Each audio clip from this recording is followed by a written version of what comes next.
2015 release ஆன ரொம்பவும் சூப்பரான ஒரு ஹாரர் த்ரில்லர் மூவியை தான் இந்த வீடியோல பார்க்க போறோம். இன்சீரியஸ் சாப்டர் 3. ஸோ இந்த படம் இப்போ தமிழ் டப்பிங்கோட வெளிவந்திருக்கு. இந்த படம் கண்டிப்பா நிறைய பேர் கேள்விப்பட்டிருப்பீங்க. அதுல இந்த படத்துல வந்து நிறைய படங்கள் வந்திருக்கு. ஸோ 3வது படம் டைரக்டா பார்த்தா புரியுமா அப்படின்னு கேட்கக்கூடிய ஆடியன்ஸ் கண்டிப்பா நீங்க டைரக்டாவே பார்க்கலாம். ஏன்னா இந்த 3வது பாட்டு தான் வந்து பார்த்தீங்கன்னா ஃபர்ஸ்ட் பார்ட் மாதிரி அப்படின்னு சொல்லலாம். அதுல இந்த படத்தோட கதை என்ன அப்படின்னா, குயின் அப்படின்னு சொல்லப்பட்ட படத்தோட ஹீரோயின். ஸோ இறந்து போனா அவங்களோட அம்மா கிட்டக்க பேசணும் அப்படின்னு சொல்லி நம்ம எலிஸ் கிட்டக்க வராங்க. ஸோ எலிஸுக்கு அவங்களோட நெருக்கமானவங்க இப்போ இறந்து போனதுக்கு அப்புறம் இப்போ அந்த பேய் ஓட்டுற வேலையை நான் பார்க்கறது இல்லை அப்படின்னு சொல்லி அனுப்ப தான் பார்க்குறாங்க.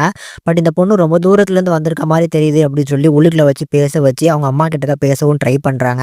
நம்ம எலிஸ் வந்து நம்ம ஹீரோயினோட அம்மா கிட்டக்க பேசிடலாம் அப்படின்னு நினைக்கும் போது வந்து பேசுனது வேற ஒரு ஆத்மா. ஸோ அதையுமே வந்து பார்த்தீங்கன்னா விரட்டிடுறாங்க. இப்பொழுதுக்கு என்னால் பேச ட்ரை பண்ண முடியல அப்படின்னு சொல்லி நம்ம குன்னை அனுப்பும் போதே வந்து இதுக்கப்புறம் உங்க அம்மா கிட்டக்க பேசணும்னு கூட நினைக்காத. ஏன்னா இப்போ நம்ம பேச நினைச்சதுனால மற்ற ஒரு ஆத்மாவும் வந்து பார்த்தீங்கன்னா கூட வந்து டிஸ்டர்ப் பண்ணலாம். அதனால இதை அப்புறம் பண்ணாத அப்படின்னு தான் சொல்றாங்க. பட் நம்ம ஹீரோயின் சொன்னதை கேட்காம வீட்டுக்கு போய் அவங்க அம்மா கிட்டக்க பேசணும் அப்படின்னு சொல்லி ட்ரை பண்ண இதுக்கப்புறம் என்னென்ன விஷயங்கள் நடக்குது அவங்களோட லைஃப்ல அப்படிங்கறதா இந்த படத்தோட மீதி கதை.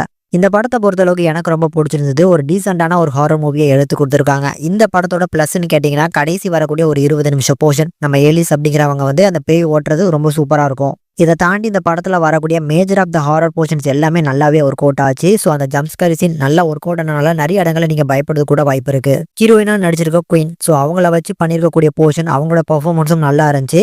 ஸோ அந்த ஆக்சிடென்ட் ஆன போர்ஷன்லாம் வந்து நான் திடீர்னு வந்து நடக்கும் பாருங்க, அதெல்லாம் செமையா ஒர்க் அவுட் ஆச்சு. ஃபர்ஸ்ட் ஹாஃபை கம்பேர் பண்ணும்போது செகண்ட் ஹாஃப்ல வரக்கூடிய ஜம்ப்ஸ்கேர் சீன் நல்லாவே ஒர்க் அவுட் ஆச்சு. மேஜரா வந்து அந்த ட்ரீம் வேர்ல்டா சொல்ல டார்க் வேர்ல்டுன்னு சொல்லலாமான்னு தெரியல. ஸோ அந்த இடத்துக்குள்ள போய் இவங்க வந்து நம்ம ஹீரோயின் வந்து கூட்டு வருவாங்க பாருங்க, அந்த போர்ஷன்ஸ்லாம் சூப்பரா இருந்துச்சு.